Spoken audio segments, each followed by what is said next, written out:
Hey guys, আসসালামু আলাইকুম। কি অবস্থা? তোমরা সবাই কেমন আছো? আশা করি অনেক অনেক বেশি ভালো আছো। তো বরাবরের মতো ভালোবাসার মানুষটা তোমাদের নতুন আরেকটা ভিডিওতে স্বাগতম। তো গাইস দেখো, আজকে আমরা কই চলে আসছি, মধুমতি নদীর তীরে। তো ভিডিওটি শেষ পর্যন্ত দেখতে থাকো, তাহলেই বুঝতে পারবা। তাহলে চলো এবার শুরু করা যাক মূল ভিডিওটি।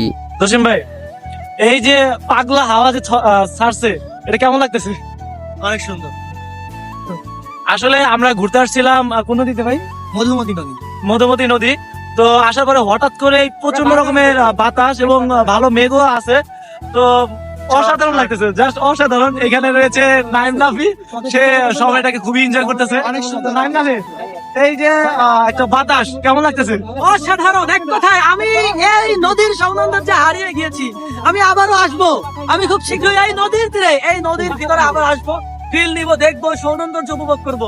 ইনশাআল্লাহ। এত সুন্দর আমি কখনো ভাবতেই পারিনি। আর গাইস এদিকে দেখতে পারতেছেন, আমি অন্যজনকে ফটোশুট কইরা দিতাছি। মানে আজকে আমার ফোনটা নষ্ট হয়ে যাওয়ার কারণে আমি সবাইকে ফটোশুট কইরা দিতাছি। আমার একদিকে খারাপও লাগতেছে, আবার ভালোও লাগতেছে। ভালো লাগার তো কারণও আছে, কারণ আশেপাশের দৃশ্যগুলো খুবই সুন্দর। একটু হালকা হালকা পাহাড়ি পাহাড়ি ফিল আসতেছে, আবার নদীর ভিতর খুবই ভালো লাগতেছে। আর তোমাদের কাছে তো একটা কথা বলতেই ভুলে গেছি, যারা পেজ থেকে দেখতেছো তারা অবশ্যই ফলো করে দেবে, আর যারা চ্যানেল থেকে দেখতেছো অবশ্যই সাবস্ক্রাইব করে দেবে। আর তোমরা যদি কেউ টিকটক থেকে দেখে থাকো তাহলে আইডিটাকে একটা ফলো দিয়ে যাও। এবারের মতো বিদায় নিচ্ছি, দেখা হবে নতুন কোনো ব্লগে।